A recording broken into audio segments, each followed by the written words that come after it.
हरि शरणम हरि शरणम हरि शरणम। तो आज का सेशन चालू करते हैं। पिछली बार जहाँ से छोड़ा था वहीं से। तो एक जस्ट लास्ट की लाइन रिपीट करता हूँ ताकि थोड़ा कनेक्ट आ जाए। बेसिकली कॉन्टेक्स्ट ये चल रहा था कि व्यक्ति जब शांत होता है तो उसके भीतर संकल्प विकल्प उत्पन्न होते हैं।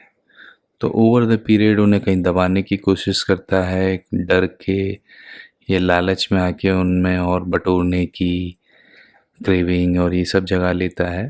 तो दोनों ही बड़ी गलतियाँ हैं। तो स्वामी जी ने अलग अलग एंगल से यही समझाया है, स्वामी शरणानंद जी महाराज ने, कि उनको कैसे डील करना है। यही मूक सत्संग का एक तरह से सार सर्वस्व है कि बाहर की एक्टिविटीज़ कंट्रोल करना तो बहुत आसान हो जाता है। आदमी जोर ज़बरदस्ती भी जो गलत करना नहीं चाहता तो कई उपाय बना लेता है, लेकिन अपने भीतर में जो मन में उथल पुथल चलती रहती है, उस उथल पुथल का क्या साइंस है उसको समझाने की चेष्टा की जा रही है। और वहाँ गलत हमसे ना हो, सही के नाम पे जो हम सोच रहे हैं अपने दिमाग से अपनी समझ से सही कर रहे हैं पर हो गलत रहा है, तो ऐसा एटलीस्ट ना हो। इसका प्रयास कि उसके पीछे क्या साइंस है, कैसे उन्हें संभाला जाए, कैसे रोका जाए, क्या भाव रखे जाएं। कहीं छोटा मोटा दबाया संकल्प और थोड़े बहुत कंट्रोल कर लिया, कहीं अभिमान भी ना पैदा हो गया तो उल्टा हमारी रोग अंदर दब गया और ऊपर से हम अपने आप को निरोगी मान लें, तो कैसी उसकी स्थिति होगी ऐसे रोगी की। तो वैसा हम लोग ना कर ले मन के मामले में। तो मन को कैसे साफ करना, मन को कैसे शुद्ध करना, इस सब का साइंस है। और शुद्धि मतलब क्या? शुद्धि मतलब कि जब चाहे तब हमारा मन शांत हो जाए, जब चाहे हम जिस काम में लगाना चाहे लगा लें। ये शुद्धि का एक मेजरमेंट है, क्राइटेरिया है कि शुद्ध हुआ कि नहीं हुआ। तो हम कई प्रकार की अस्वाभाविकताओं में घिर जाते हैं और उस अस्वाभाविकता के लिए, उस अननेचुरल, उस लेबरसम प्रैक्टिसेस के लिए स्वामी जी ने बताया कि हमें कैसे क्या करना है। ये अभी पुराना प्रसंग चला, तो उसमें लास्ट में सेंटेंस था, इस अस्वाभाविकता का अंत करने के लिए आवश्यक कार्य को पूरा कर, अनावश्यक कार्य को त्याग कर विश्राम पाना आवश्यक है। 3 बातें। आवश्यक कार्य को पूरा करना है जो हमारे जिम्मे का है, आवश्यक कार्य का क्राइटेरिया भी समझाया है पुराने वीडियोस में, और अनावश्यक कार्य को त्याग करना है। और फिर उसके बाद अल्पकाल के लिए जो प्रकृति के द्वारा हमें विश्राम मिलता है उसमें विश्राम करना है। फिर जल्दी से अगले कामों की या और चिंताओं की या और संकल्प विकल्प उठा के वो अल्पकाल के विश्राम, उस गिफ्ट को भी ना हम भंग कर दें। आगे बढ़ते हैं। जब साधक का अपना कोई संकल्प नहीं रहता तब वह निर्भयता पूर्वक वर्तमान कार्य को पूरा कर निश्चिंत हो जाता है। ये सेंटेंस बहुत लोडेड है, बहुत इंपॉर्टेंट है। जब साधक का कोई अपना संकल्प नहीं रहता, संकल्प से हम क्या समझते हैं कि इच्छाएं, क्रेविंग, ये जो भी हम कर रहे हैं उसके पीछे हमारा कुछ इंटेंशन स्वार्थ का है, उसको बोलते हैं संकल्प। या कोई आकर्षण है, स्वार्थ है, या कोई और विकार है उसके पीछे, कि कोई लोभ है, कोई काम है, या कोई क्रोध है, कोई बदला लेना चाहते हैं। तो उसमें कहा कि जब अपना कोई संकल्प, कोई ईगो बेस्ड या हमारा जो रॉन्ग सेंस ऑफ सेल्फ है उसके बेस पे, उसमें रूटेड कोई संकल्प नहीं है कि हम जो कुछ भी कर रहे हैं सिर्फ वर्तमान की ज़रूरत या वर्तमान परिस्थिति में अडाप्ट करके जो भी आवश्यक है, चाहे परिवार के लिए, समाज के लिए, देश के लिए, विश्व के लिए, जो भी हमने कर्तव्य अपना चुन लिया है उस कर्तव्य की भावना से, सेवा की भावना से, परमार्थ के लिए कर रहे हैं, स्वार्थ के लिए नहीं। तो यदि ऐसा साधक मन में सेटिंग कर ले कि मेरे को अपने लिए कुछ करना ही नहीं है, जो कुछ करना है यदि जो परमार्थ के मार्ग पर चल रहा है, सत्य के मार्ग पर, सत्य को पाना चाहता है, खोजना चाहता है, उसके लिए ये बहुत ही सही माइंडसेट है। क्या? कि जब अपना कोई संकल्प नहीं है, तब वह निर्भयतापूर्वक वर्तमान कार्य, जो भी ज़िम्मेदारी है, जो भी टास्क है, उसको पूरा कर निश्चिंत हो जाता है। तो ये निश्चिंत शब्द है ना, ये बहुत रेयर है। मतलब अनुभूति के स्तर पे आपको कोई भी व्यक्ति पूरा निश्चिंत मिलना बड़ा मुश्किल है। पूर्ण टेम्परेरी हो जाएंगे, हंसी मजाक में बहल जाएगा मन, थोड़ी देर के लिए कुछ खेलने कूदने लगे या बातों में लग गए, टीवी में लग गए, इसमें लग गए, उसमें लग गए, तो वो निश्चिंतता नहीं है। जब अकेले भी हो, शांत हो, तो कुछ ना कुछ कोट कवाड़े मन में उठने लगते हैं, कोई ना कोई भय से प्रेरित।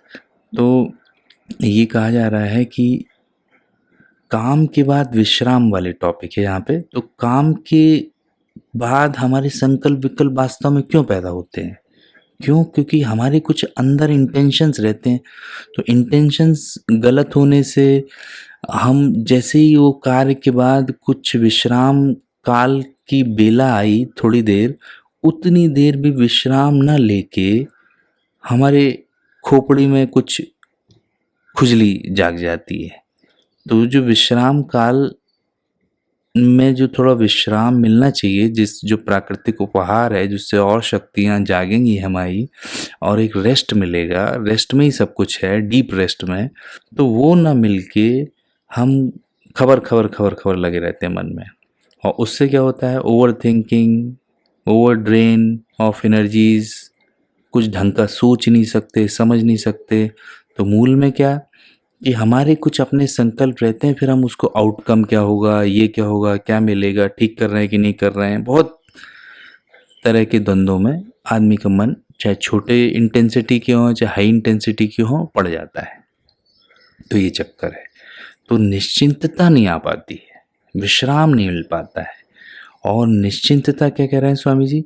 सामर्थ्य की प्रतीक है। जो व्यक्ति निश्चिंत है, उसके भीतर सामर्थ्य अपने आप आता है। सामर्थ्य की अभिव्यक्ति होने पर कर्तव्य परायणता, असंगता एवं शरणागति स्वतः आ जाती है। तो यहाँ क्या बात हुई कि लिंक क्या है? निश्चिंतता से सामर्थ्य, सामर्थ्य से, सामर्थ्य पे भी एक हमने बहुत अच्छा डिटेल में वीडियो बनाया है, सामर्थ्य किसे कहे। तो एक शॉर्ट में बोलें तो सामर्थ्य वो ही नहीं है जो हमारे मन में आया कर सकें।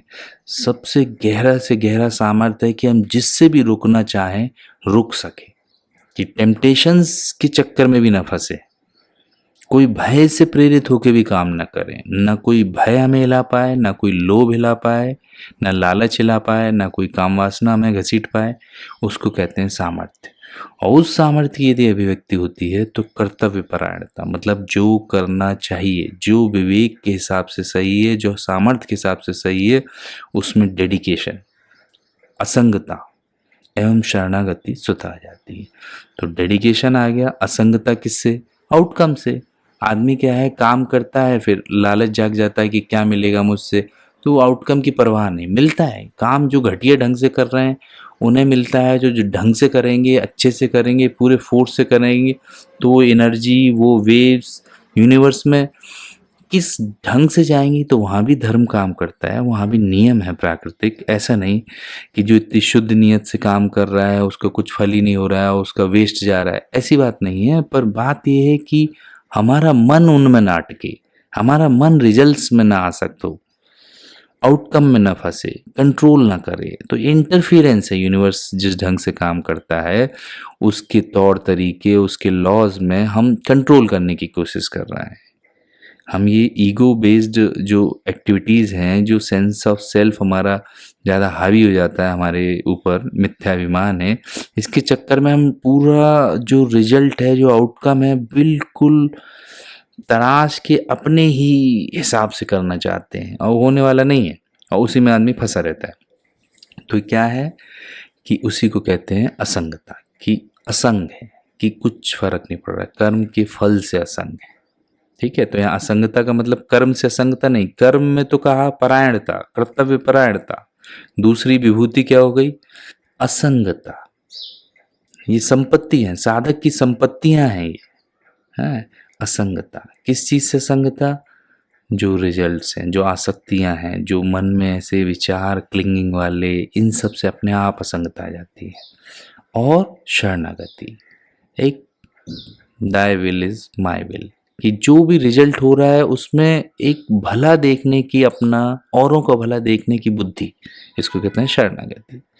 कि हम जो अल्टीमेट फोर्स है, जो हमें हमारे हिसाब से इस क्षण में होना चाहिए, उसका रिजल्ट दे रहा है, तो ये पूर्ण श्रद्धा है उसमें कि उसमें कुछ गलती नहीं, और उसको स्वीकार है। बदलना चाहते हैं कल उसको, तो उसके लिए मेहनत करेंगे, लेकिन आज कोई स्ट्रगल नहीं है, आज पूर्ण स्वीकार भाव है, एक्सेप्टेंस है, फुल एक्सेप्टेंस एंड सरेंडर। तो ये तीनों चीज़ें देखो इतनी सी चीज़ से होती है। तो ये 2-3 लाइनें बहुत ही हैवी हैं, लोडेड हैं, समझने जैसी हैं, खूब खूब चिंतन करने जैसी हैं। रिपीट कर देता हूँ मैं फिर से, जब साधक का अपना कोई संकल्प नहीं रहता, तब वह निर्भयता पूर्वक वर्तमान कार्य को पूरा कर निश्चिंत हो जाता है। निश्चिंतता सामर्थ्य की प्रतीक है। सामर्थ्य की अभिव्यक्ति होने पर कर्तव्यपरायणता, असंगता एवं शरणागति स्वतः आ जाती है। यहीं रुकते हैं। हरि शरणम, हरि शरणम, हरि शरणम।